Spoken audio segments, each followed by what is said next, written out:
The regular meeting of the Southern Shores Town Council for November the 6th, 2019 is now in session. Before I ask you to join me in the Pledge of Allegiance, I want to just say a few words about the election yesterday. I want to give a personal thank you to all of those who ran for council in this last election. This is running for office in Southern Shores with the walking and the door knocking. It's time-consuming and hard work. And you're to be commended, each of you who got out there and gave it your best shot. Thank you. Please join me in the pledge, if you would.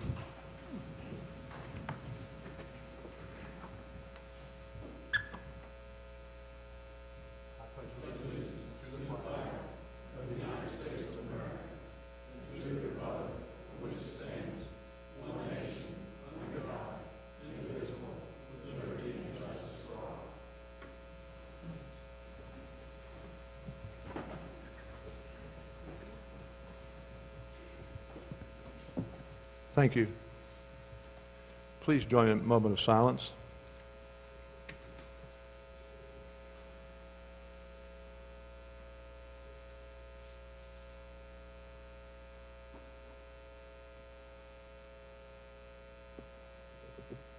Thank you.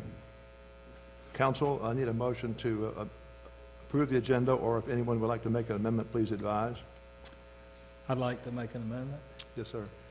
Okay, I'd like to add to the agenda that the sponsorship from the council on the cut-through traffic committee be reevaluated at the December council meeting. I will no longer be on the council, and I think it's more appropriate for the committee to be sponsored by the new council will be coming up in December. And also, I would like to recommend that the cut-through traffic forum scheduled for November 19th be canceled until after the December council meeting. Thank you, Fred. Do I have a second? I'll second the motion. Thank you, Jim. Any discussion? All in favor of Mr. Councilman Newberry's motion, indicate by saying aye. Aye. Aye. Anyone opposed? Motion's made and carried to amend the agenda to reflect that. Can I have a motion to approve the amended agenda at this time? Mr. Mayor, if I may, where would you like to have that agenda item placed? Would that be under the other committee report or committee section? Under section 4, would it be a new item B? That's a good question, Wes. Where would you like to have it added on the agenda? Do we have to add it to the agenda? No, it's not, they're not going to talk about it. There wasn't a motion to amend the agenda? Motion to amend the agenda, yeah. You want to follow up with a motion just to, We can make it to item to 4B. resolve that? Clarify it, Fred. Sorry?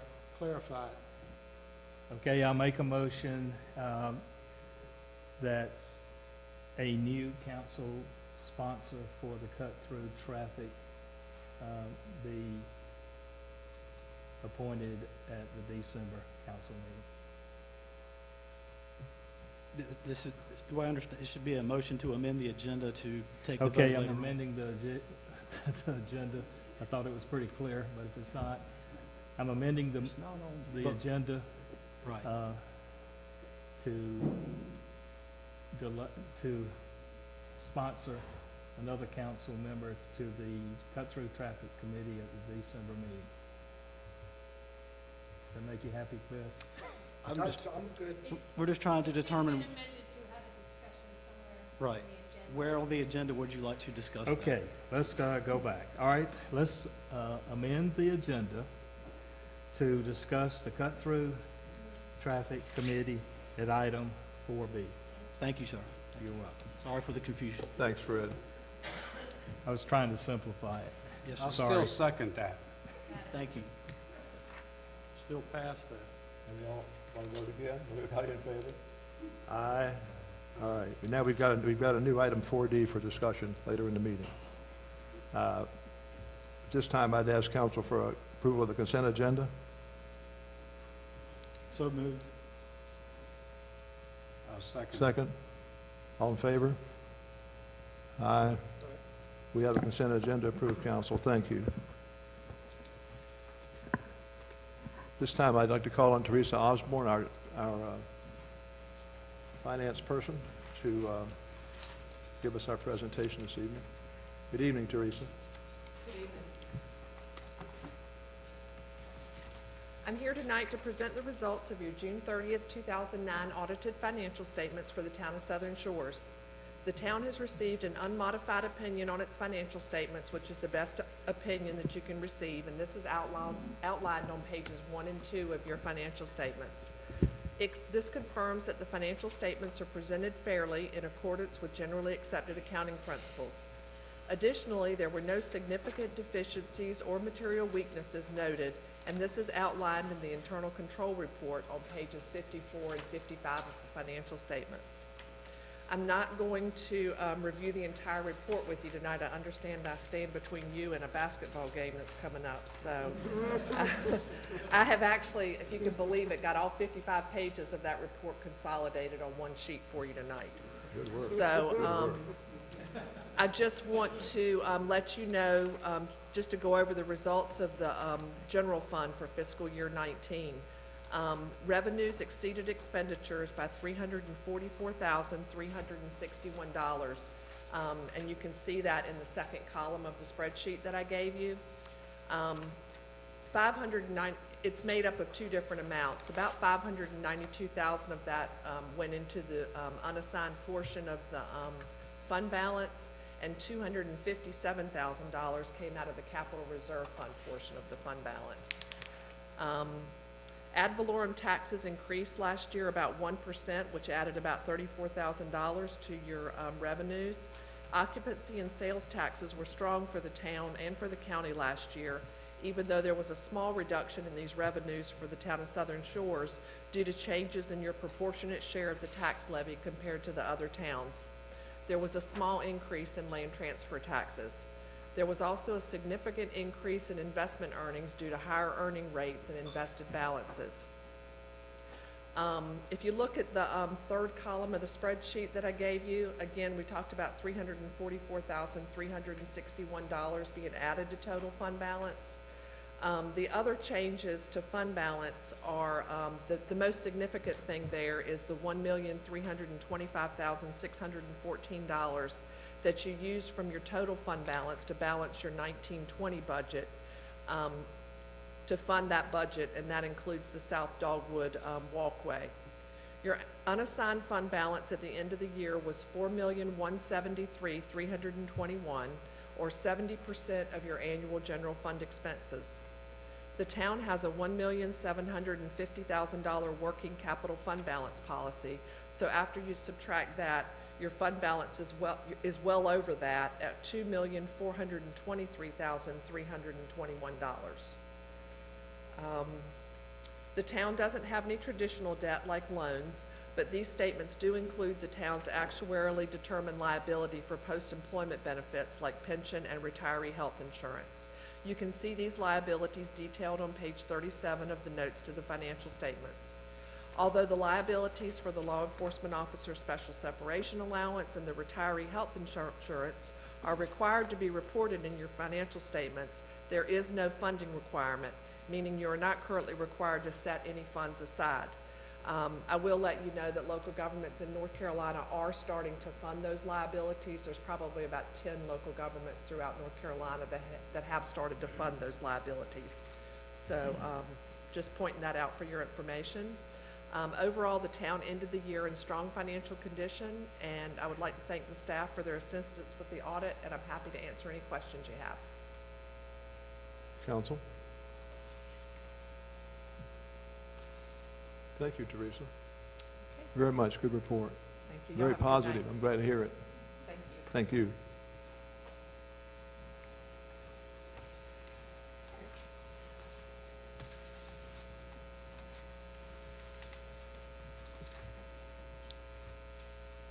At our October meeting this year, council agreed to ask Dare County Board Chairman Bob Woodard and Dare County Manager Bobby Otten to share discussion of the beach nourishment process with us. mechanics, lessons learned, cost management, et cetera, with our council, in the event we decide to move forward with the beach nourishment project. At this time, I would ask Chairman Woodward and Manager Outman to share their thoughts and observations with us. Good evening, Bob. Good evening, Bobby. Good evening, Mayor, Council. How's everybody this evening? We're Couldn't be better, man. What a gorgeous fall day. Straighten your name tag up there, will you, Thomas? Who did that, I wonder? I'm not gonna ask y'all to amend the agenda, but what I am gonna do is tell you that the Dare County Board of Commissioners are committed to our process of nourishing our beaches. I don't have to stand here and tell you that our economic engine is beach nourishment. It's that simple. We cannot, under any circumstance, afford not to protect our beaches. We have spent over $100 million in the last 9 years nourishing our beaches. As you very well know, Nags Head started this process. They just finished a maintenance project that was supposed to last 5 years, and they've just done a maintenance, and we were fortunate that they're doing this in their 9th year. We've funded, as you very well know, the Northern Beach Project, Duck, Kill Devil Hills, Kitty Hawk, and we were fortunate to get you guys in on that last leg, and that was important for us to make that happen. We've done another $25 million project in Buxton. I don't have to tell you where that money comes from. It's our occupancy, and it's dedicated, and I'll get the architect of this program to talk to you in just a few minutes about the details and how that took place. But I'm happy to tell this board tonight, and if you haven't already heard, this past Monday, our board voted unanimously to provide up to $250,000 for consultants for you to do a study to move forward if you on a beach nourishment project in Southern Shores. We've also provided that for our Avon folks. So I'm happy to report that, and as I said, our board is committed to long-term throughout our county to make this, to continue our beach nourishment. That is one of our major goals. Now, I don't have to tell you that there is a end at the pot of money, but we'll continue to add to that and do that, whatever's necessary to nourish our beaches. We cannot afford to spend the money that we've spent over the last 9 years and not maintain that. So once again, I'm happy to discuss this further. I know you guys are looking at a potential a project, and this money that we're providing out of our nourishment fund will certainly help you for your consultants to move forward with that. So as once again, I'm here on behalf of my board to let all of you know that our board is committed to nourishment throughout all of Dare County. And Wes, thank you for not pushing that button. I see it's still 3 minutes. So thank y'all for having me. I'll let Bobby get in the nuts and bolts of this, and I'll sit down and shut up. Thank you, Chairman. Mayor, Bobby. members of the board, thanks for having us here. I'll tell you that, reiterating some of what Bob said, the goal always from our board has been, we have this occupancy tax revenue that's dedicated to beach nourishment and has to be used for that purpose. And our board has said consistently through multiple boards, through multiple years, that the goal is to put as much sand on the beaches of Dare County as we can using that fund. And so there's no incentive for our board to hold that money back. There's no incentive not to use it for that, because we can't use it for anything else. It's not like we could decide not to spend it and then, go do something for EMS or go build a building or whatever else. It has to be used for this purpose. And so the board has been consistent in trying to accomplish that.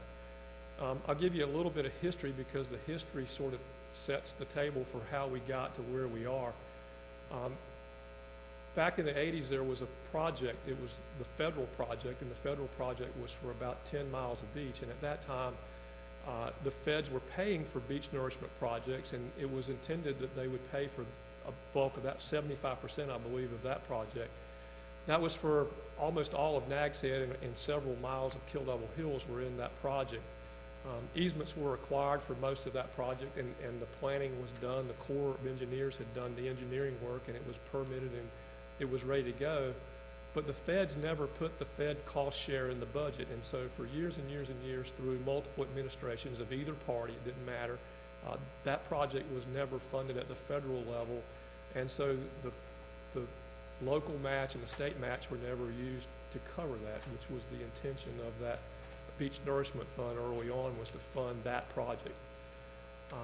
Because that wasn't done, Nags Head finally decided we can't wait any longer, and they got an engineer, and they went out and they decided to do their own project. At that time, none of the other towns were interested in doing nourishment projects.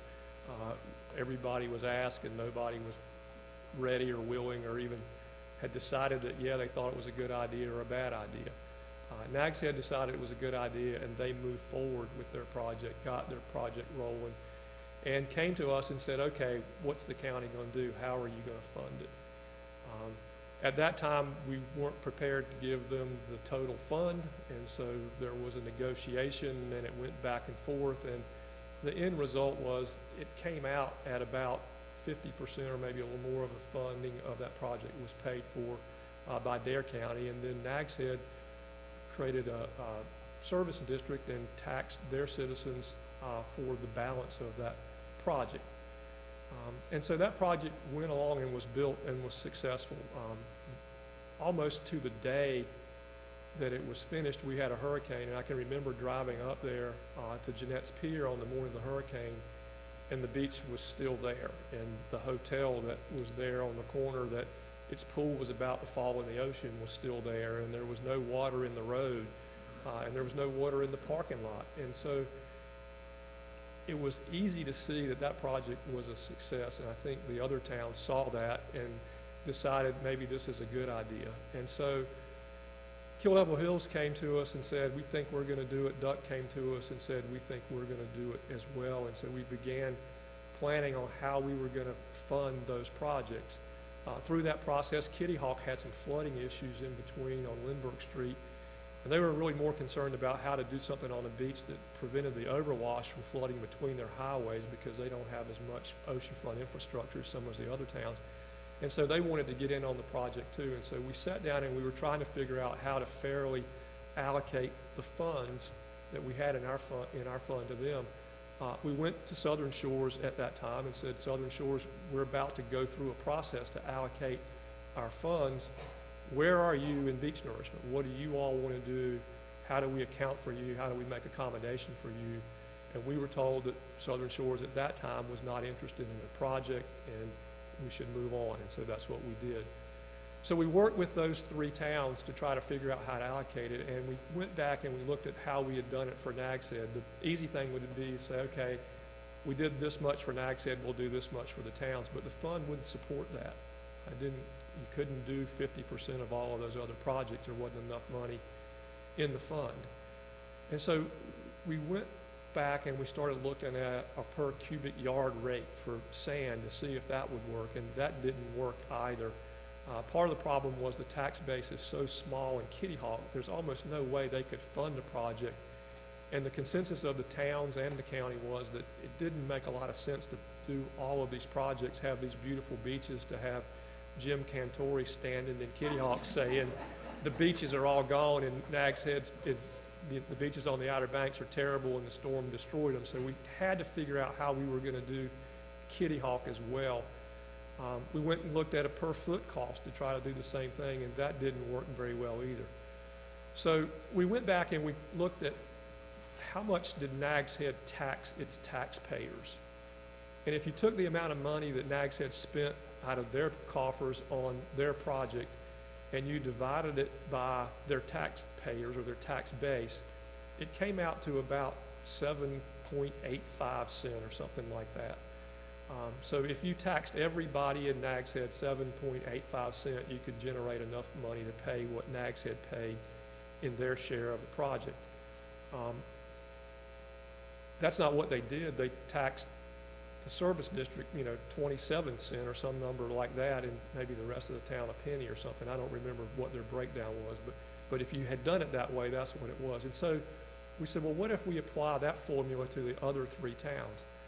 And fortuitously, I guess, is when you did that, the towns could afford it. If you took each town that wanted to do a project and said, we're going to multiply your tax base by 7.85, then they would have enough money and we had enough money to do those projects and the project would work.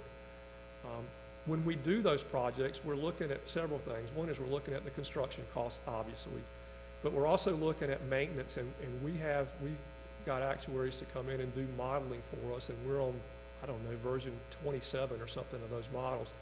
But we run them often, and we run them every time something changes. When the tax base changes, we run them. When the cost of dredging goes up, we run them, and on and on and on. And our goal is we want to be sure that we always have enough money in our fund, in reserve, to do our share of the maintenance going forward, so that, 5 years or 7 years when the projects need to be done again, we have money there to do that. With our share and the town share, we can do that. Because if not, then we will have invested money in a project that won't survive, and that doesn't make sense to spend that kind of money to have a 5-year life and not have money available to go in and maintain that project going into the future. So we've run those models, and we run it on 10-year projections, and granted, it's hard to plan out 10 years, but it's best we can do using the projections that our consultants give us and the costs, and we have some inflation factors and some interest rate assumptions that we make in there, and they're all very conservative. Then we had enough money to do those 3 projects and do the maintenance and use that formula to make it work. So as we went back and started honing down to do it that way, the result was that Kill Devil Hills, because their tax base is so large, they got virtually none of the occupancy tax money, because they could almost afford to do it without the money, and that didn't seem fair. And so through some negotiations there, instead of using a 7.85 factor, I think they used a 5.2 factor or something like that, so that they had skin in the game at some level, and it didn't, and we put some skin in too to make it fair, and we calculated the maintenance going the same way. At the tail end of those projects, Southern Shores needed to do the southern end of the town, and we were able to put those in as well.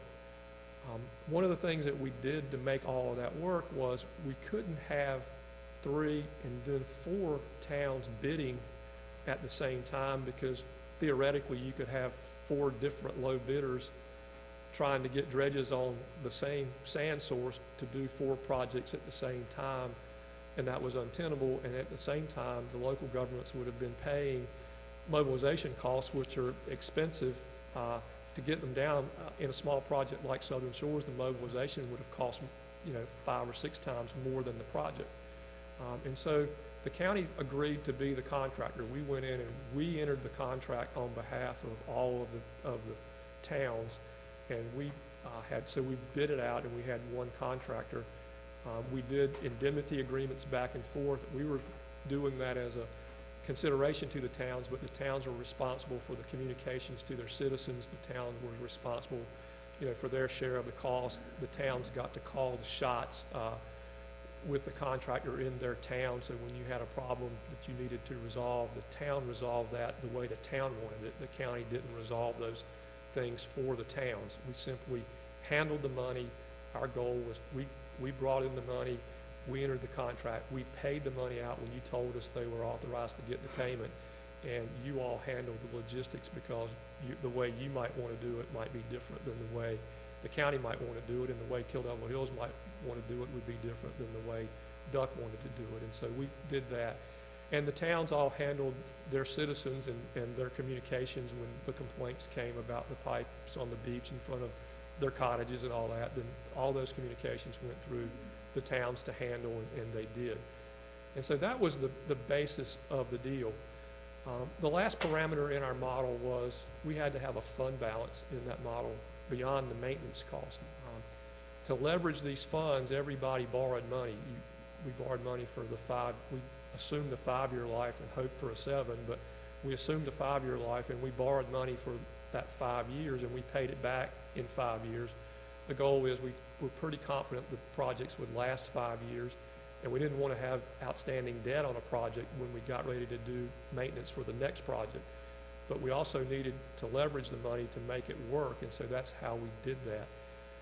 To protect ourselves from a hurricane that might occur in June and wipe out the season and therefore wipe out the oxy taxes that fund all that, we keep a fund balance in there that gives us, it's called coverage, gives us coverage of that debt, so that should that happen and we lose a season, we've got money set aside to pay that debt service that comes each year on those projects for the county share. And the towns will continue collecting their MSDs, and they'll have money on their side, to cover the town share, so that at any time, if we would have a bad season, there's money there where we wouldn't miss a payment on those things. And so before we go forward with any new projects, and the 2 projects that are on the table now are Southern Shores is looking, and Avon is requesting. And so before we go forward with any of those projects, we have to be able to run those models, have enough money to fund whatever our share of those projects are going to be, and also have enough money left in a fund balance to cover the maintenance going forward on the new projects, as well as whatever debt service we have left in there. And so all those parameters, all those variables, everything are built in to the model that we run, and each time we have a request, we do that. We had what we called a capacity analysis done back in February, and what that was for us to say, okay, right now, given where we are, how much money do we have after we've met all of those conditions that we could spend on a project? And at that time, that number was about $7.5 million. So what that would mean, on a $14 million project, we could pay half of it, and we would have enough money to do the things that we just said, and we could go forward, and whoever the other side of the equation would have to come up with the other half. If you're talking about an $18 or $19 million project, at that time, there wasn't enough money to do that. As we move forward in time, that $7.5 million grows, and so there'll be greater capacity into the future to do a project as we move forward, and depending on the timing of those projects, we may be able to do that. Chairman Woodard spoke to you a minute about the $250,000 for your studies. That is important money. One is because it's fair. We gave the other towns $250,000, or up to that. I don't know if they spent all that or not, but we made that available, and it's only fair that we make that available to Southern Shores as well, and it's only fair that we make it available to do the same thing in Avon, because those are the 2 projects that are out there that we know about that are needing and looking at nourishment. The second thing about that money that's important is we need those studies to get true cost numbers. You've had some cost estimates, they've had some cost estimates, but we really don't know what those numbers are. Until those studies are done, you don't know how many cubic yards you need, you don't know where you're going to put that sand. And somebody needs to come in and do that, so we can then run those models and see what money we have and if those projects are doable. And secondly, we haven't ever had to prioritize projects, because previously we've asked who wants to do projects, and everybody who's wanted to do a project, we've been able to find a way to fund. Right now, that's probably not true. And so we have to know what it costs to do the Nags Head project, or I'm sorry, the Southern Shores project, and whatever that cost is, how much of that can you come up with? What are you prepared to spend on that project? We have to have a similar conversation with the folks in Avon. How much is that project going to cost, and how much are the folks in Avon willing to pay for that project? And that will help us try to prioritize the projects, because somehow or another we've got to decide which of those projects we're going to do, which ones we can do, and without knowing whether either or both can afford it, we can't know what we can do to help do it. And so that study for both groups is very important to see what the feasibility of projects are going forward. And again, we would hold the same parameters. We would have to be able to have enough money left to do maintenance in 5 years, and we would also have to have enough money left to cover debt service during a down year in that 5-year cycle. And so that's how we get where we are. That's how we've done it in the past. And so as you all look forward, that money is available to you to give you the true numbers of the cost of your project, so you can make decisions whether you're willing to do that, whether you can afford to do that. It'll do the same thing for Avon to see if they're willing and can afford to do what they need done down there. If one or the other can't afford it, then it makes the prioritization much easier. If both can afford it, then we've got to look at, some other way to prioritize it, whether it's cost benefit or whether it's who's imminently threatened or whatever other criteria reasonable people can come up with to decide how you prioritize it. But there's clearly not enough money right now to do both projects, and there's probably enough money to do one or the other. And some of that is on the assumption that the timing of when whoever needs it done does it. They do it in conjunction with a maintenance cycle that we're doing with one of the other towns or the other towns, so that we can take all of the mobilization costs and fold them into one. I'll tell you that on the Duck project, the Duck Kill Devil Hills Kitty Hawk Southern Shores project, doing it with one contractor probably saved $15 million or so over the total cost of those projects. So it's a pretty big number, and it's pretty important that we do these things together where we can, because it's a pretty big savings.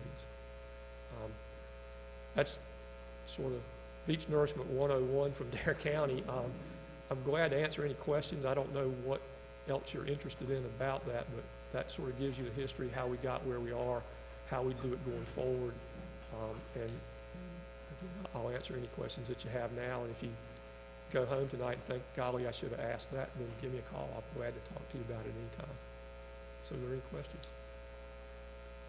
Jim? Well, first of all, thank you for coming out here. This is very enlightening. Correct me if I'm wrong, but I understood you to say that you have $7 million and that would be dispersed to all the towns who do it? Oh, okay. We have once we cover all the parameters I just talked about, Yes. there's $7.5 million left over. That's the capacity of the fund right now. We hold everything we've got to hold, cover everything I told you that we had to cover, meet all that. Then we could give somebody $7.5 million to do a project.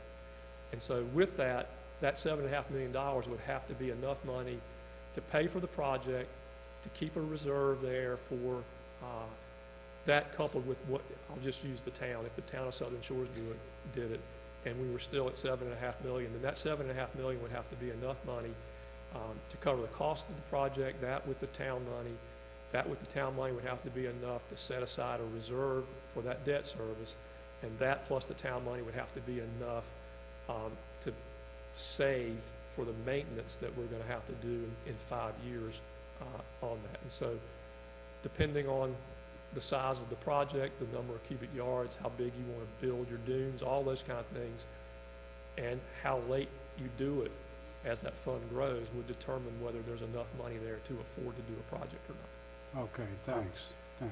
I'll tell you, that fund is not allocated.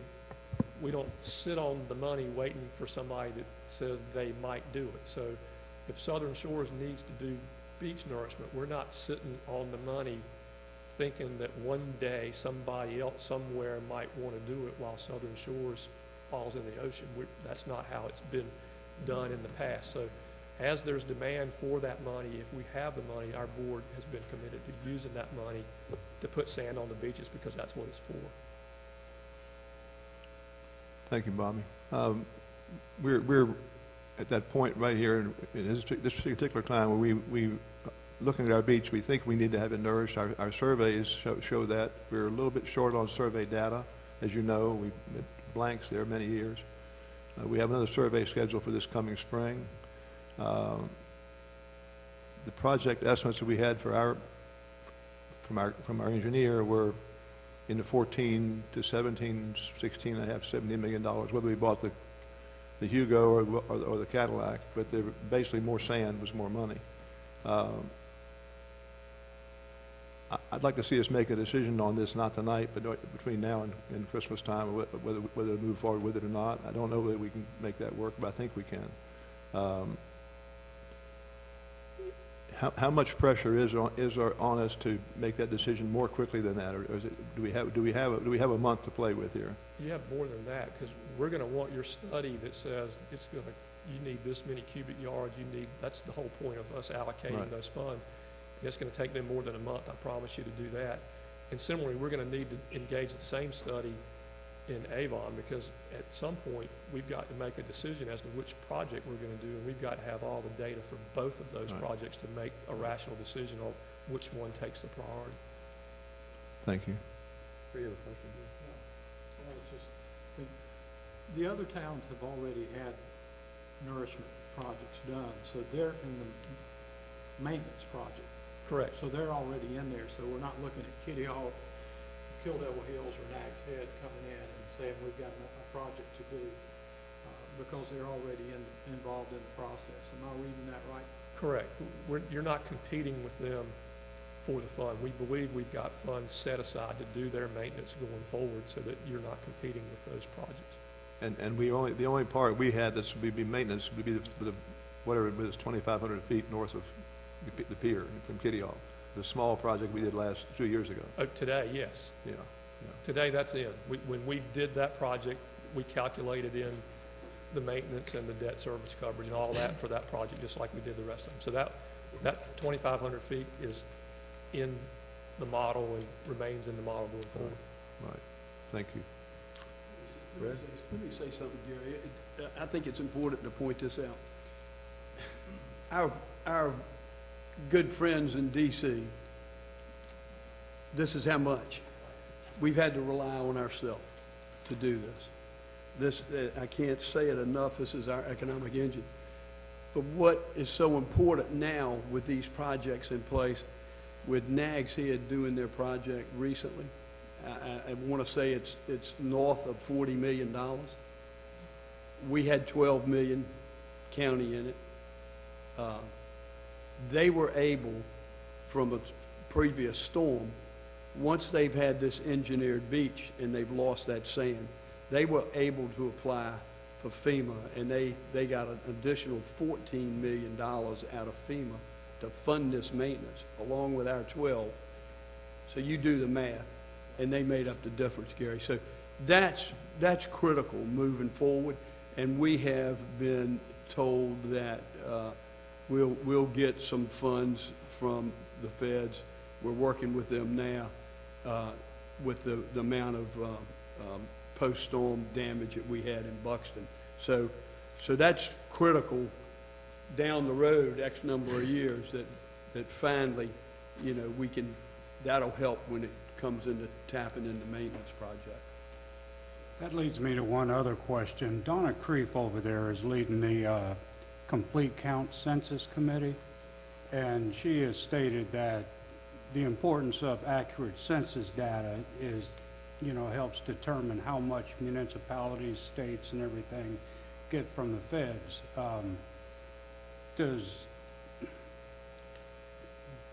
Does a complete census count for everybody in Dare County have any bearing on how much money we would get from FEMA, or is that just two separate issues? All right.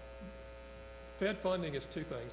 If you're doing a new project, you're probably not going to get fed. I don't think the federal, Ben, you may know more than me, but haven't done any new projects in multiple years, and they're actually beginning to phase out some of the older projects where they did 50-year projects and they're getting to their 50th year. And I know that down south, some of those places have had to go to their congressman and get their 2-year renewals over and over again to keep getting that federal money for their federal projects. That comes from word of the Water Resources and Development Act, I think is what it's called, and we've never been able to get any president of any party, any senator or congressman of any party to get us in WRDA, to get us any money to do anything with beaches. So that part of it is sort of out of the equation and off the table. However, FEMA looks at a beach as infrastructure, much like this building is infrastructure or whatever else. And so we in the towns have invested lots of money in beaches, which is infrastructure. And if you built a beach that is to the FEMA requirements, whatever they are, and your consultant can tell you how much sand you gotta have, how big it's gotta be, all that to meet that threshold, then you've built infrastructure. And when you've built infrastructure and you have a storm and you lose that infrastructure, if it's a declared storm, and you've probably heard that term when you're starting looking, picking up your debris, were we declared or not, so we know whether we get reimbursed or not. Well, if we get the same declaration that you get for your debris, then that infrastructure that gets damaged, there's a FEMA reimbursement for that. And so we'll just use our Buxton project. We lost X number of cubic yards of sand on that. We were lucky, we had just had it surveyed just before the storm came, and we surveyed it again right after it. So we had a very accurate count on how much sand we lost.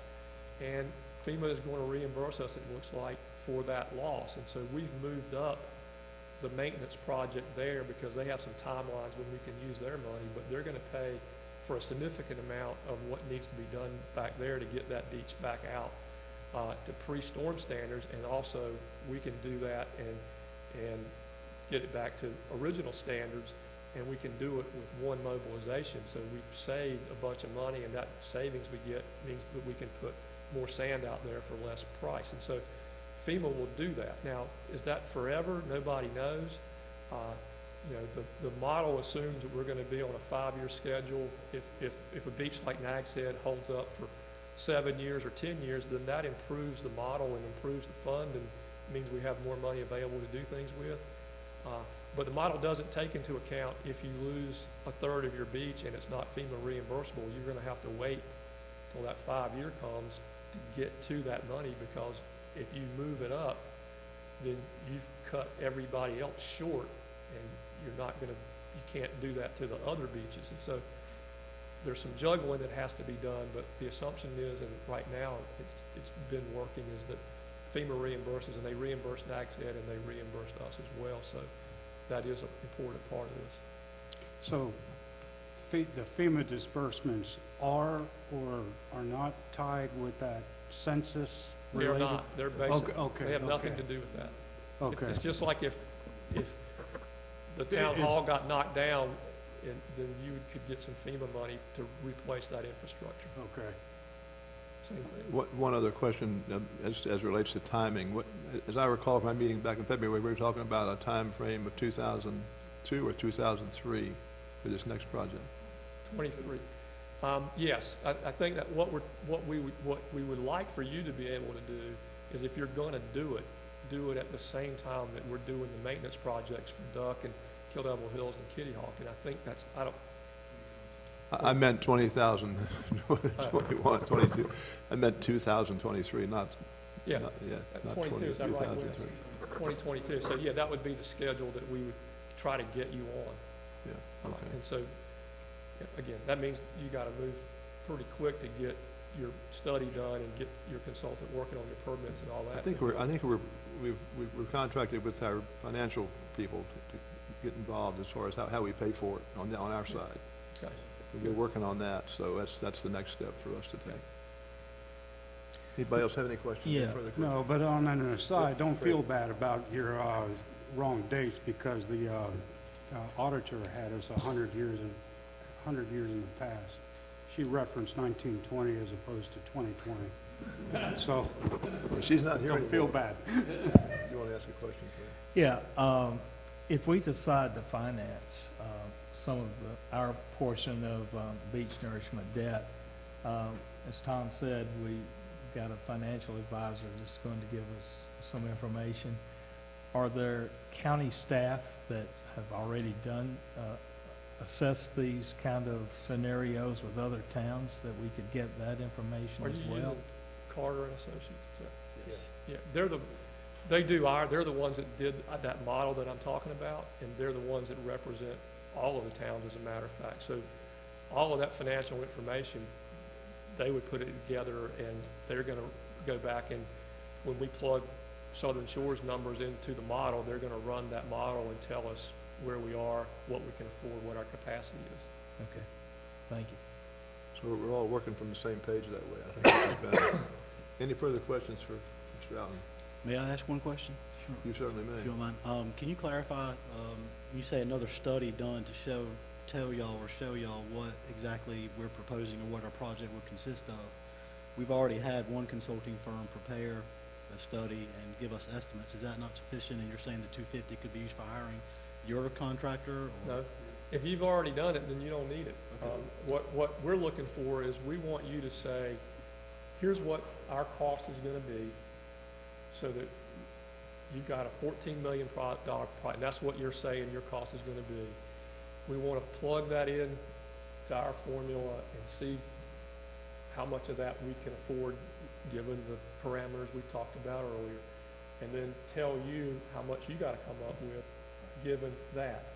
And we also need our study that hasn't been done in Avon to tell us the same thing, so that we can, again, make a rational prioritization of those two projects. We did have, I'd mentioned this, we did have some disparities in where our survey showed where you needed to place sand, and where we already had the sand or didn't have sand. They weren't compatible with each other. And so we realized that the part of the beach they were not recommending to nourish at all, the northern end of the beach, was actually where we'd lost the most sand.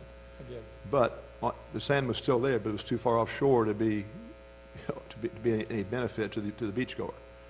So we've asked him to look at that more carefully, and our engineer advised me that they can adjust those sand quantities even after the project starts, to where they actually have to have more sand deposited. So I'm trusting that we could make that well, final again, decision. all we gotta know is how much is your project, and at some point that becomes a firm number. It's hard for us to do all this and prioritize things and then come back and say, ooh, we missed it by 2 million, because there's not Right. 2 million there to replace that with. Right. So if Understood. you've done your studies and you're confident in your numbers, then great. If you need more study done, then we wanted to make sure that we were fair with you all and made money available to do that. I feel we can, I think we already have a survey scheduled for spring, this next spring, to kind of confirm what we have and see if we need to make any adjustments. But I feel we have the information we need now to work with. Okay. Anything else for Bobby? No, just thanks for coming out. Well, thanks for having me. It's always good to be at Southern Shore. Appreciate you and Bob both coming out tonight, and appreciate your time. You're welcome. Thank you. And Tom, again, I'm available. Call me if you need something. these guys came out tonight. You've got 3 new council members in the audience, and I know I'm going a little bit off, but if they might have any questions so they don't have to come back. Certainly, Absolutely, Gary. any of our new Just to council give them members, the opportunity. Yeah, why not? I mean, that way Bobby and Bob will Yeah, have they to can always double I help. mean, trip. it's gonna take them some time to get their arms around what y'all want Yeah, I to do. think We're that's more absolutely, we're appropriate. available. I don't mind coming back either, so just, thank you. I live, Just a little unusual standing here in front of this thing. I ain't not usually on this side. I'm usually up there. So it's kind of hard for me to deal with this. I know the feeling. But thank y'all for having us. Thank you, Bob. You Thank know, you, we're Bobby. we're Appreciate behind you. We'll do whatever we can as a board. I think Thank you you. know that, Tom, and I think you commissioners know that. Our board's committed to do whatever it takes. And I'll reiterate what Bobby says. You know, the timing's critical. When it comes time for the maintenance of these other towns and stuff, that mobilization cost is humongous. And if we can piggyback with that and save those costs, then you got a project. It's huge. That is huge. Because we wouldn't have been able to, the towns wouldn't have been able to do it if they had to do it on their own, Yeah, just for that mobilization cost alone. So, thank you. thank you. Appreciate that. Have a good evening.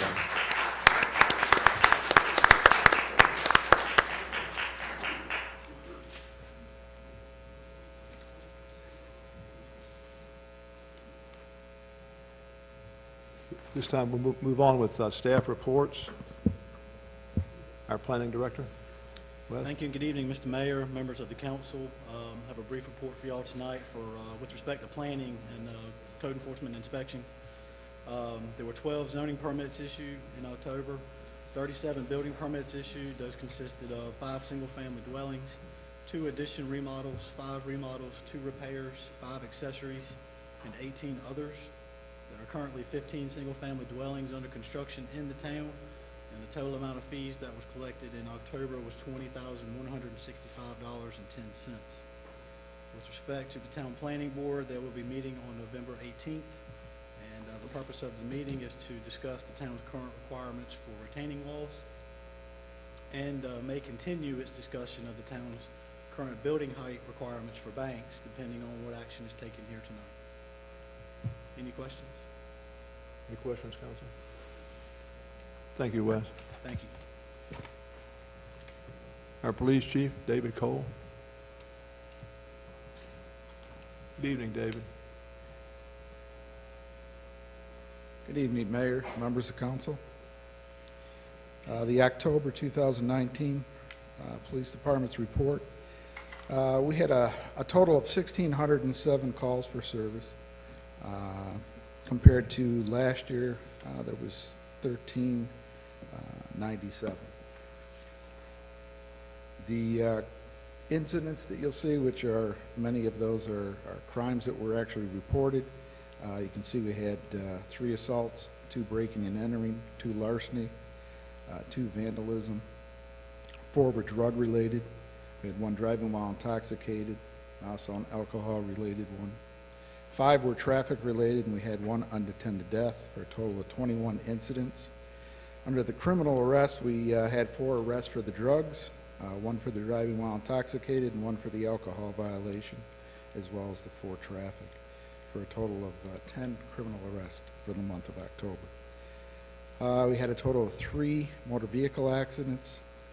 Officers conducted 104 traffic stops, and out of that, they wrote 32 warning citations and another 76, or those were the original citations, then another 77 warning citations.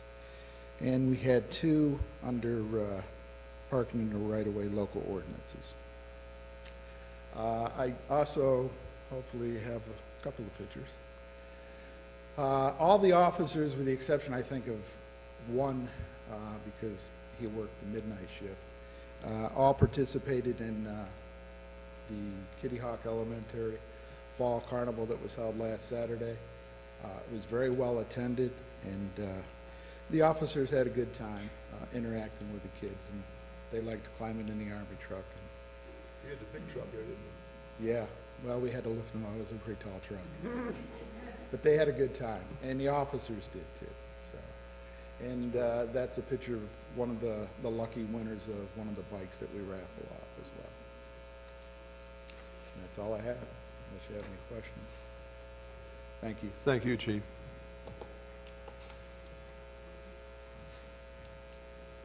Our Fire Chief, Ed Limbacher. Good evening, Ed. Good evening, everybody. So for the month of October, the fire department responded to 61 calls. We had 6 structure fires, 1 dumpster fire, 27 EMS calls, 1 vehicle accident with injuries, 1 vehicle accident with entrapment, 1 surf rescue, 1 hazardous condition, 5 service calls, 3 assisted police or government agency, 4 public service, 2 unauthorized burning, 1 standby, and 8 alarms, again for 61 for the total for October. And that's down a little bit from last year, which was 78 last year, so nice break for us. So, anybody have any questions? Just one comment. I understand your guys were involved in the Cotton Gin fire up in Currituck. Yeah, unfortunately, our guys were training with the Currituck up on Barnard Road, which is probably 3 miles from where the Cotton Gin is. And during the evolutions, they had decided that once they started to burn down the property at the end of the training, that they would use our deputy chief as the incident commander if there was a structure or any type of incident that was dispatched in Currituck, and our engine. And unfortunately, about a third of the way through, the cotton gin fire come in, so he kind of drew the short straw on that one. But if I could say this, it does go to show that the level of talent and the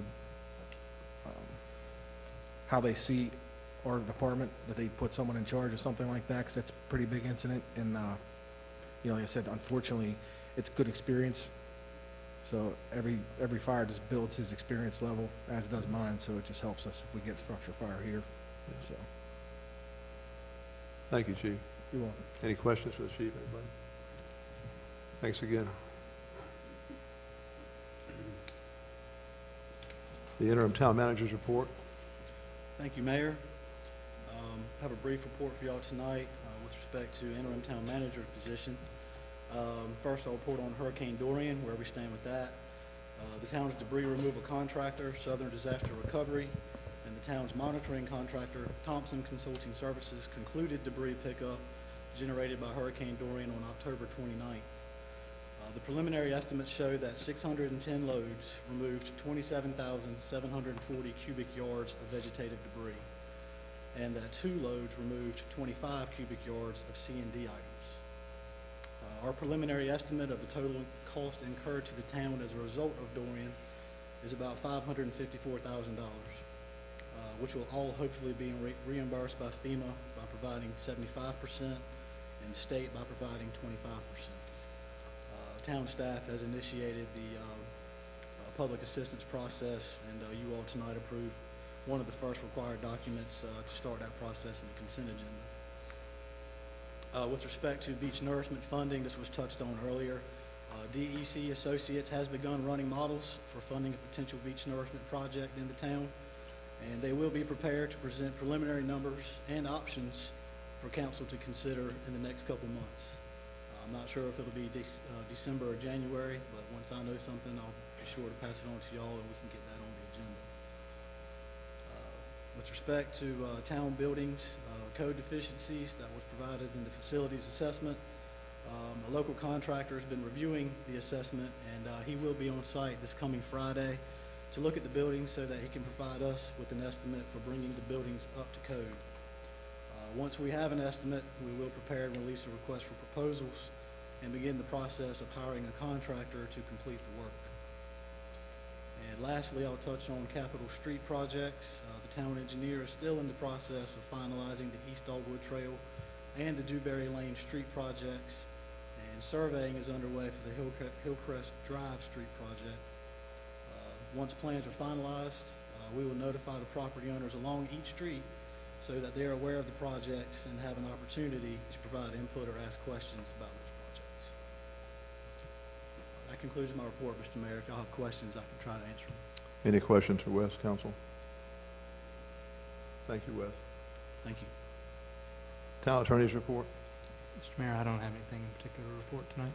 Thank you, Dan. I'd like to ask a question of the attorney, though. Yes.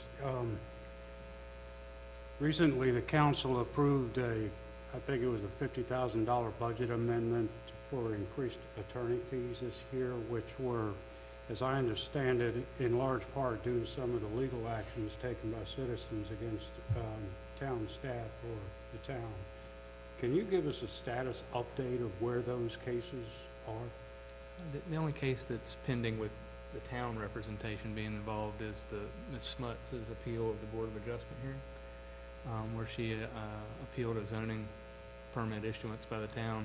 Board of Adjustment upheld the issuance of the permit. Permit was to 134 Ocean Boulevard LLC. That was subsequently appealed to Superior Court. We filed a response and some motions to dismiss, and kind of in discussions with opposing counsel about when to have those heard.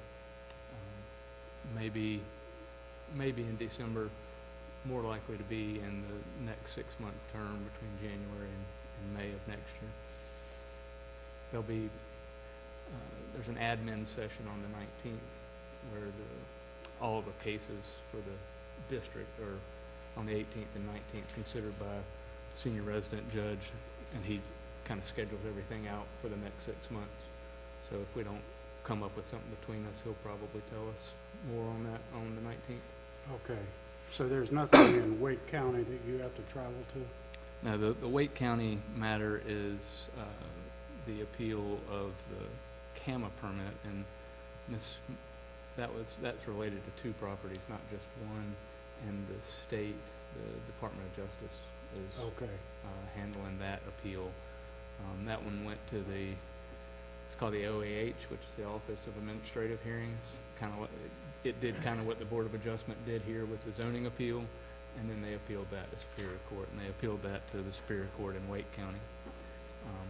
And I'm not prosecuting that. I'm occasionally keeping an eye just to see where it is, but I haven't looked lately to see what's going on. okay, thanks.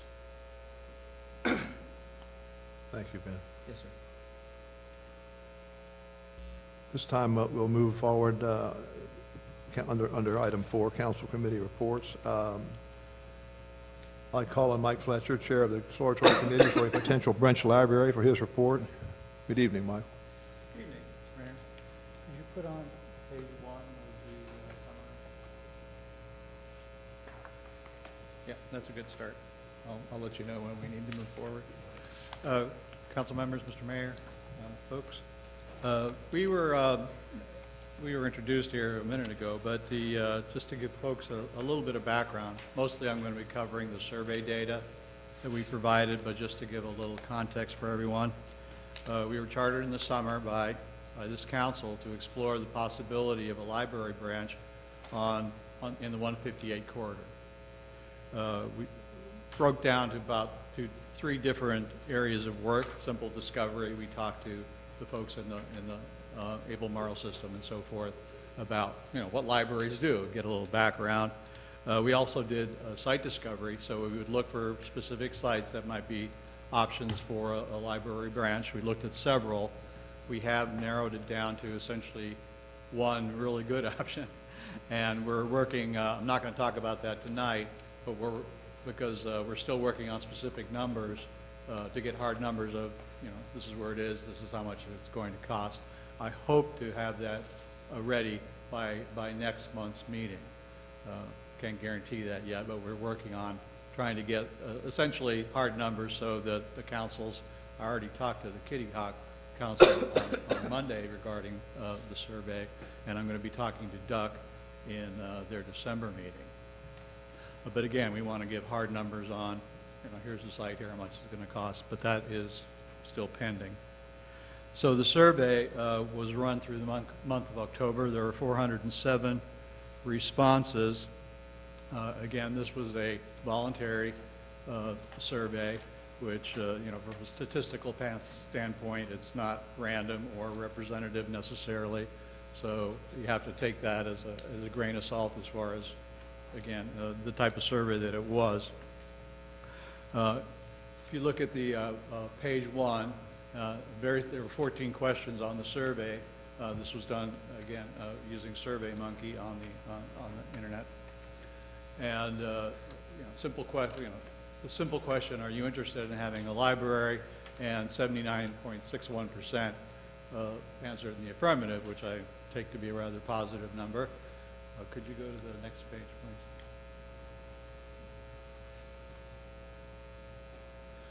We also had numerous questions which you can look at in detail. I'm not going to go into every single little part of this bar chart, but it just simply outlines what type of services people are interested in. That a library branch, that if one were opened here, what they would be what kind of services they would be interested in. Could you go to page 4?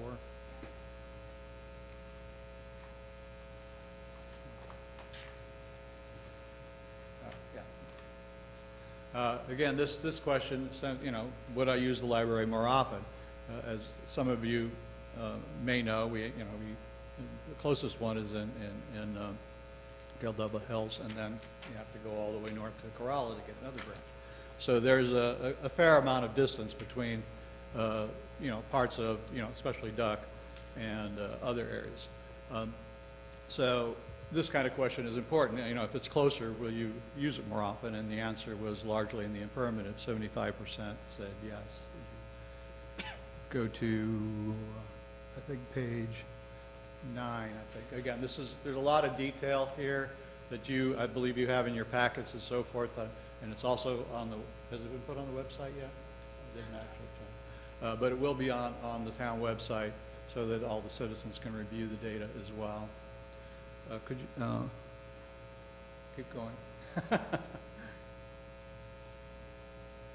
Next page.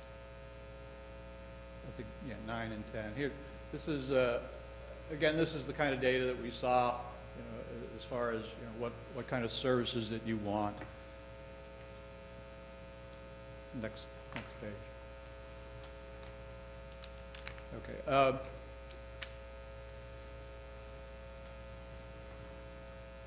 Okay, next one. This is about just library cards. The one I want to bring up is the one that concerns where the respondents were. I think that's, yeah, there it is. Nope, that's still not it. Keep going. Yeah, okay. Again, that's the location one. Again, most people have libraries 5 to 10 miles away. And next page. And this was kind of interesting regarding how many times people use it. And again, there's probably a distribution here where you have a lot of frequent users and then other groups who use it less frequently. The next one. There should be one more or two more results. Okay, next page. Was that the end? We must have missed the chart. But the other one I wanted to point out was where people responded from. And if memory serves me correctly, about 60% of the respondents were from Southern Shores, which is not totally surprising, because in surveys like this, people who are most affected or feel themselves that they might be most affected by what's being done tend to respond. So that plays into the issue of the 80% that I mentioned earlier. Could you put up the pie chart?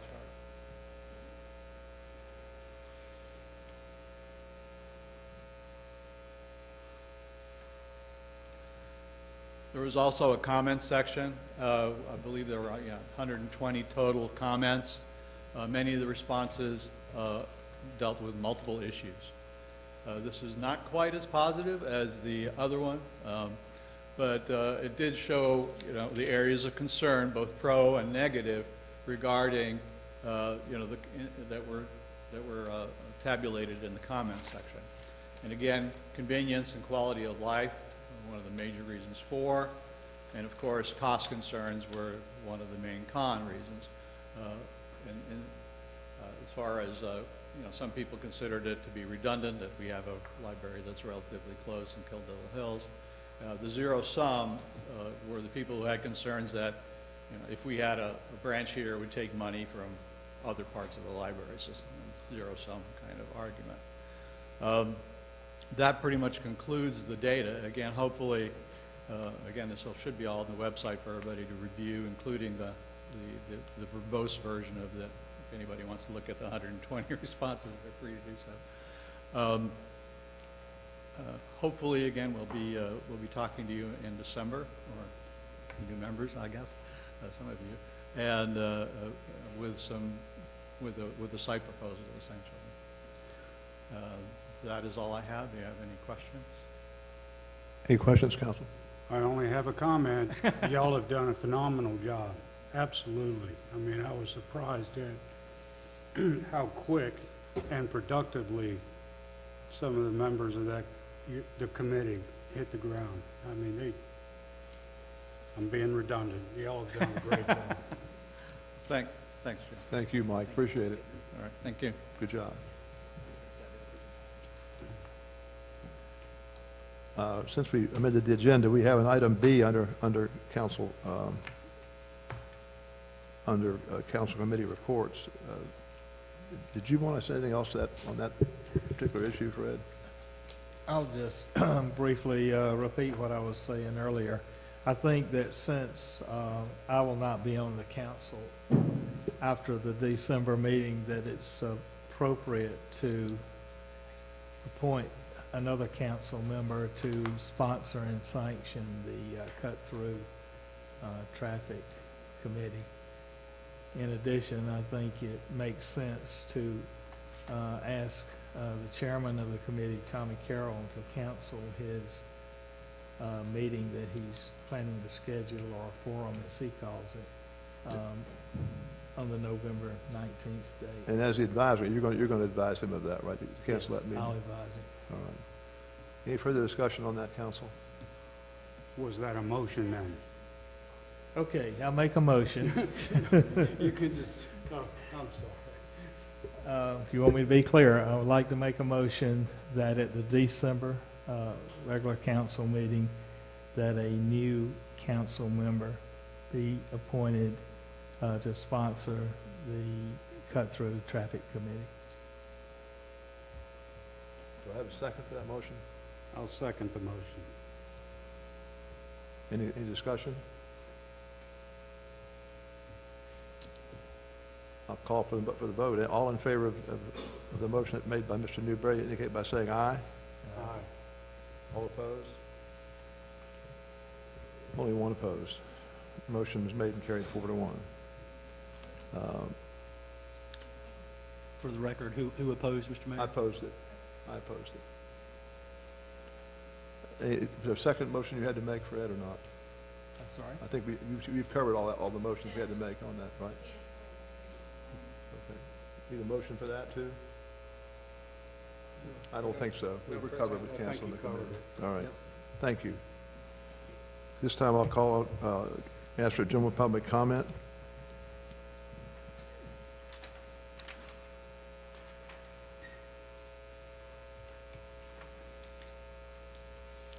George Berry.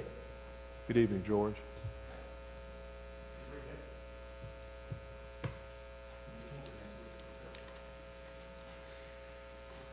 So, Monday. I'm here to talk about Monday. Veterans Day, November 11th. I'd like to ask all veterans to stand, please. Oh, council members, I know or some? We have a lot of vets here. I want to thank you for your service. Let me sit down. Please, on Monday and any other day, recognize any of the vets and thank them for their service. Freedom is not free. We pay a huge price for it. That's all I have to say. Have a good day. Thank you, George. In connection with that, I would just remind everyone, we do have a Veterans Day service here at Town Hall Monday morning on the 11th of November at 11 o'clock. We've had this for a number of years now. I don't know how far back, before my time, which means it's got to be at least 10 years we've been doing this, and it's always well received and good turnout for that event. It's really important. We have a retired Navy commander who'll be speaking to us at this next session, and I didn't bring her information along, her bio along, but I'll get that out. It'll be on the town website. She has a very impressive resume of what she did in the... Yeah. Thank you, Jim. Under no business under old business. Under new business, we have the consideration of a contract award for South Dogwood Trail Walking Path. The bids were received on 10/3, and they've been looked at very carefully, and we have a low bidder. Mr. Mayor, I'll make a motion that we accept the low bidder and award the contract. Thank you, Chris. I've got to give it a little more detail in that. Absolutely. You want No, you take it over. You're in agreement. No. I would add to Chris's motion to award the contract for the South Dogwood Walking Path to Hatchell Concrete of Manteo, North Carolina. This contract is to be in the base bid amount of $623,839.35. I don't know who gets 35 cents, but somebody does. The alternates for this contract, which is primarily the crossovers from the side streets off of South Dogwood, were totaled to $21,441. $645,000 for a grand total of $645,281.10. I need a motion, I need a second for the motion that Mr. Nason made, and I kind of followed up on. Do I have a second? I'll second it. All right. Any further discussion? Any comments, no discussion? All in favor of the motion as presented indicate by saying aye. Aye. Aye. Anyone opposed? Everybody's on board. That carried 5 to 0. Thank you. At this time, I'll turn the meeting over to our town attorney for a public hearing to consider ZTA 1902. And you have to ask Elizabeth to make her presentation, if you will. Thank you, Mr. Mayor. This is a legislative public hearing. Once I open the hearing, we'll have, I guess we have a list of folks over here, and I'll go through the list after Ms. Morey gives the planning board report, and after Mr. Haskett gives any report he needs to give. I'll go through the list, and then I'll seek anyone from the audience who wishes to speak.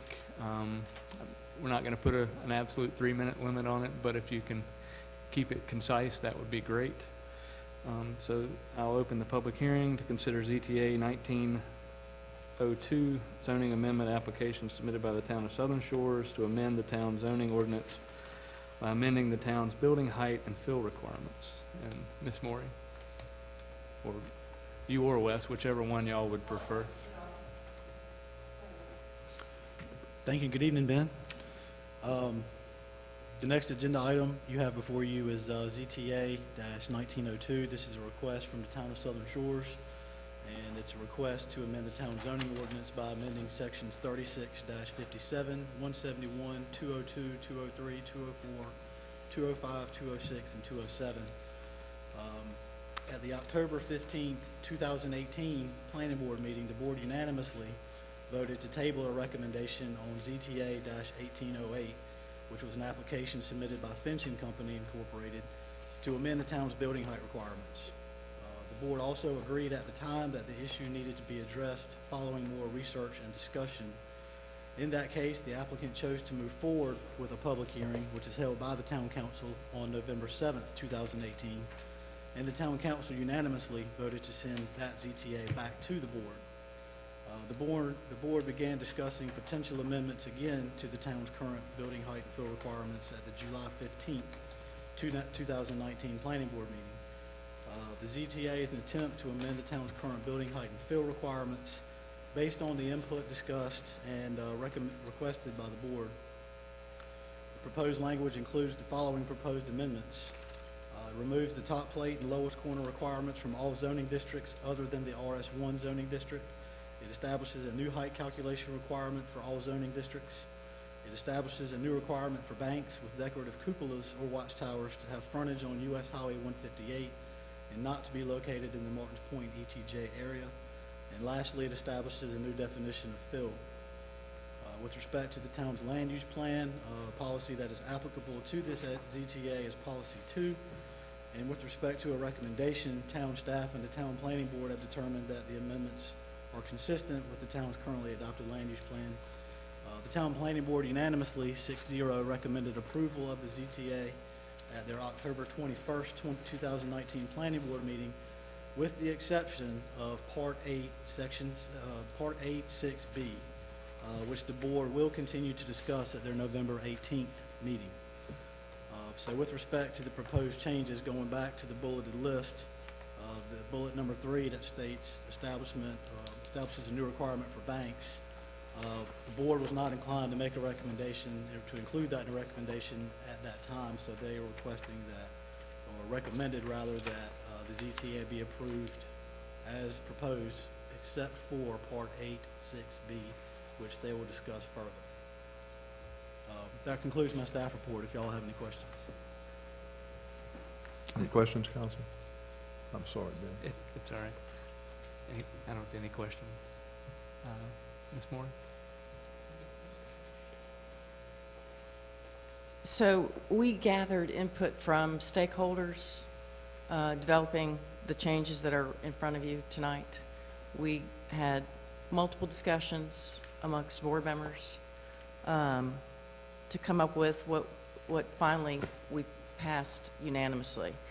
The one area that's confusing, that shouldn't be, but it is because it's sort of an outcome from discussions about the issue of the banks and the cupola, of which we just have one. We have one town bank with one cupola. It was determined after, again, discussion amongst the board members that we really don't want any more banks with cupolas. We got the one that's on Town Bank, and the two other current banks, Wells Fargo and First American, I think it is. First National, sorry, can't keep up with the name changes. Of course, there are other structures that front 158 that could become a bank, or, changes could happen.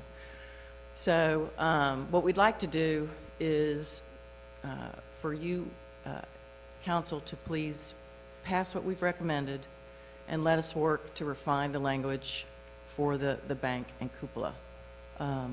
So that's our recommendation, and we think it's a good one. So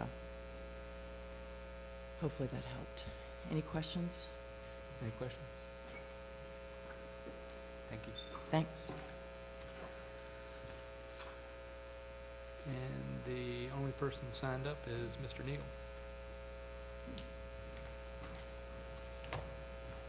Matt Neal. Since Good there are evening, two council. Mr. Neals in the Matt Neal, 163 Wax Myrtle Trail.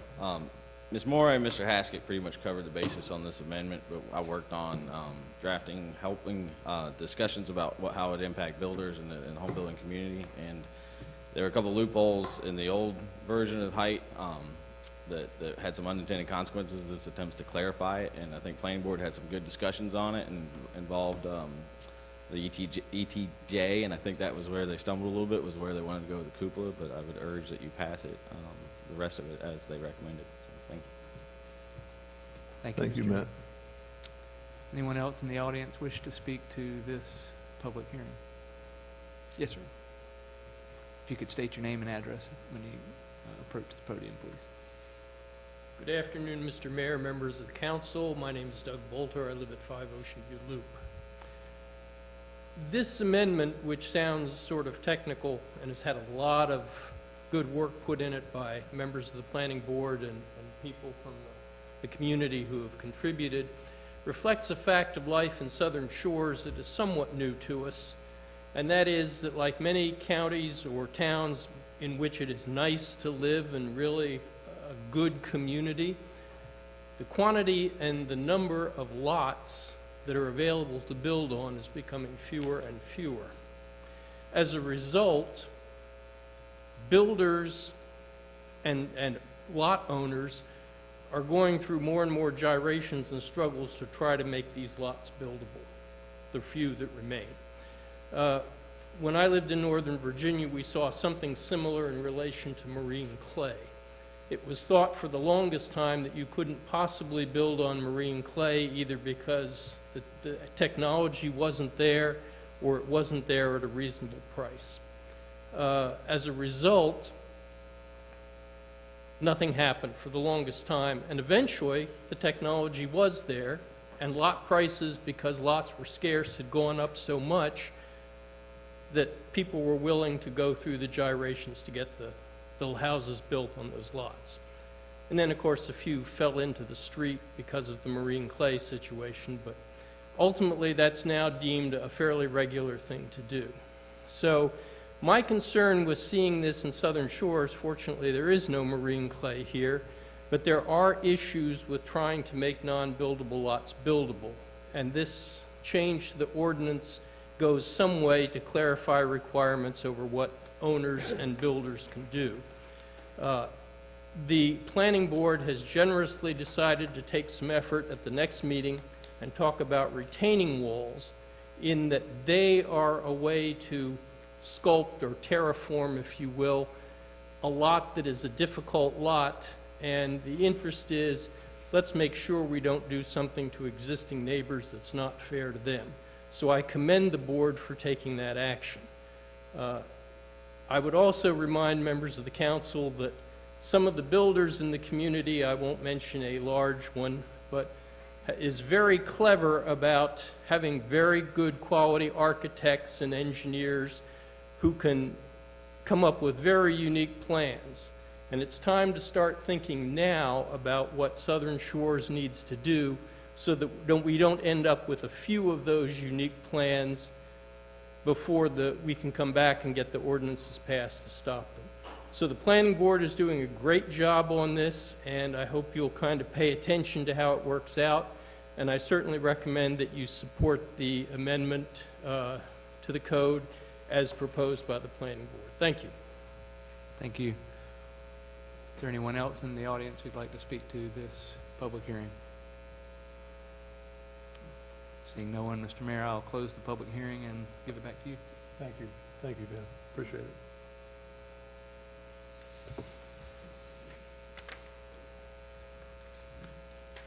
Council, I would make a motion to adopt ZTA 1902 as recommended by the planning board, with the exception of Part 8, comma 6, comma B. Can I have a second? You said section 8? I did. Look at the last page of your, summary. Okay, yep, understood. Yeah. They don't want to address the town bank type issue with the approval. I'll second that motion. Thank you, Chris. Any further discussion, council? Can we make a major change like that, Ben? I know in the past we've been told not to make major changes. ZTA is followed up. There's no major change being. No, it's taken out something they've got in. This is the type of change you can make because it is part of the recommendation from the plan. It's when you make a major change that wasn't recommended by the planning board or that wasn't otherwise before you, that it would need to go back then to the planning board for them to consider that change if it was going to be there. But the point of their recommendation is that you can make a change consistent with what the planning board has proposed. So is that a yes? Yes. I don't know. I can't remember if your question was in the negative or in the positive, but you can do what the motion is asking to do. I got a question. Does that, Oh, sorry. I just want to ask, does that open the door? I mean, do we have somewhere else in our code which has restrictions on what banks can build at? Or is this in this ZTA and we take it out, they, while we're out of it, they've got free reign? Right now, if you leave it out, then banks are still able to put in the cupolas, or put in a cupola. If we leave it out? If you don't adopt it as part of the ZTA tonight and let the planning board is saying they're going to work on language that would address it. But it says maximum building height is 35 feet. If we're taking all that out, does that leave banks without? So then they're just at whatever restriction any other commercial property would be at. Yes, but I see what you're saying, that B1 should be left, well, not necessarily, but, We should take everything from 35 feet. yes, everything but the Put a 35 period feet. after 35 feet. Yes, take sir, I see everything what you're saying, yes, sir. Is that true? That would That's probably, my question. that is necessary, I think that should be done. Tom, would you be okay with that? Yeah, we could amend my motion to allow that. It's not item Article 7. Is that where you are? Part 3? Part, B1. Part 8, B1. Hold on. What you do is put a period after banks, maximum building height shall be 35 feet, period. And take everything. And from there out. strike the rest of that. Yes. However, I'm sorry, one concern is that you might render that bank non-conforming if you take that out. Well, you're gonna fix that. Well, it would be considered non-conforming prior to it being fixed. But if you don't, that allows somebody, if they come in there and want to ask for a building permit. That's correct. However, that would require site plan approval. That would have to go through the planning board and the council, so I don't think the timing would work out for them to be able to come in with a proposal. But in terms of being non-conforming, just because you're non-conforming doesn't mean they're gonna have to take it down. If there We- was an, I don't think there's any way we could force them to take it down, 'Cause but they did it I lawfully. think we wouldn't be enforcing our own ordinance, and it would legally be considered a zoning violation. I mean, in my opinion, I haven't discussed it even with though the they, town they attorney. got the They got approval from the board, lawful. lawful. Correct, they received a conditional use permit after the text was amended to include this language to allow them to have a cupola. So, So it wouldn't be taken down, but this would still cover banks. going it would forward. cover banks, but And there's then y'all not, can amend it going forward. it would place that bank non-conforming in the meantime. So But there's many lots that are non-conforming. For example, we used to have 10-foot side setbacks, we have 15-foot side setbacks. that would be legally non-conforming, and there's a provision especially for that. Exactly, and this would not be, in your mind, legally non-conforming? I don't think so, but I would like the town attorney to chime in if he I'm doesn't asking, mind. I don't know the history, and I'm not sure, I wasn't involved in the drafting or planning board consideration of this one. I'm having a little bit of, if you strike B, then all that's gonna be there is A, and in that zoning district, you're gonna have that one paragraph. And it has, so everything's gonna be limited to a height of 35 feet, measured, how it says, average existing undisturbed grade. Because the way I'm reading this, the part about for bank use is an underline, so it's new. So if you strike that, it's not in there already, right? It's not new, it's because it's underlined because that part is being replaced in its entirety. But A is underlined as well. Bank use is the way it's written now. But then, it's not uncommon, we change the rules under people all the time, and they have legal non-conformities. What's the Yeah. difference? There isn't any. I mean, my assumption is that it was legally built, and permitted at the time it was built. That's right. And that makes it legally non-conforming, which makes it so that until your non-conforming provisions are triggered, which is typically a 50% Loss in the value structure. change in the structure, construction, redevelopment, or repair of greater than 50% of the value, or redevelopment. I don't have it in front of me, but Yeah, I that's think that's what y'all's is, and so it wouldn't, for them to change things, as long as it doesn't change anything like that, they can change site plans and other things. They couldn't increase the nonconformity, they couldn't make it higher. But it shouldn't be any different than any other building nonconformity. The only way you can go in and pass something that changes something and then make people stop, and this is common with sign ordinances and stuff where there's big changes, is you've got to do amortization. You've got to figure out a Give it time time. period that balances out their loss of value versus the public benefit. And I would suspect that would either be a long time or a risky proposition, and asking someone to take a cupola down off the top of an expensive bank. Would it matter if it changed ownership? No. Because those banks change ownership every week. Yeah. So is it necessary to go through all these gyrations, or can we just go ahead and approve the motion that I made? I think we need to leave that if we're gonna do bank use. Either way is fine. I think what Wes is saying, if we put that for bank use in, that, I mean, even if we don't, both ways I look at it, they're not conforming. Because they've got a cupola, but it's legal because it was permitted.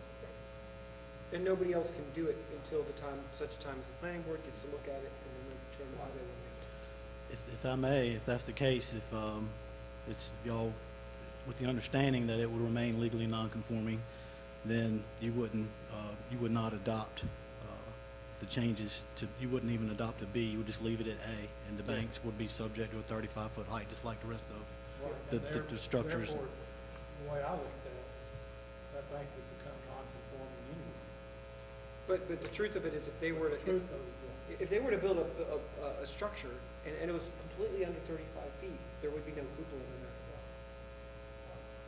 Right, I mean, once it's under 35 feet, that's it's legally conforming, so that's good. With the cupola or without. Yeah. So, So, I guess it's your motion. my motion Back to your was motion, is to, that right? my motion was to adopt ZTA 1902 as recommended by this planning board, with the exception of part 3, I'm sorry, part 8, comma 6, comma B. Do I have a second for that? I had a second. We had some discussion about it. Any further discussion? All in favor of my motion, council, indicate by saying aye. Aye. And raising your right hand. Motion's made and carried. Thank you. Let me see where I am. No one else asked to speak at the member comment? No, was anyone opposed for that vote? Tom, was that- No, there was no one opposed to it. Thank you, I'm sorry, Sheila. My hearings. I made my comment earlier about the Veterans Day ceremony on Monday, the 11th, and I would love to see a lot of it, anybody there who can show up. It's supposed to be a decent day. Council members' comments and responses. Let me start with my, I do have somebody that wants to speak. Yes. I'm sorry, Paul. Where are you? Paul, you had... Thank you. Thank you. I'm sorry, I should have recognized when you came in. I apologize. Chris, you have anything you want to add? No comments. Fred? No comment. Jim? Yes, I'd like to echo something that you said earlier about congratulating or thanking more. You said more of thanking everybody who ran for council.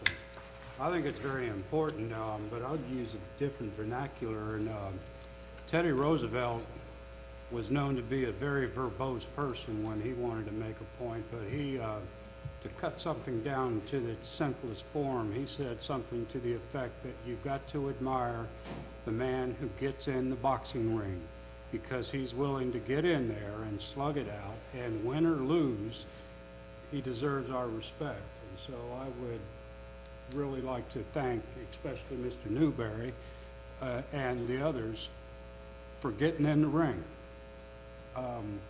Our town is full of people who step forward and volunteer, and I just want to thank them all. Thank you, Jim. Well said. Gary? I would make a motion. Your comments, right? I make a motion to adjourn. It's fine. I'll second Mr. Have a motion and a second to McDonald's adjourn. wise suggestion. All in favor indicate by saying aye. Meeting is adjourned.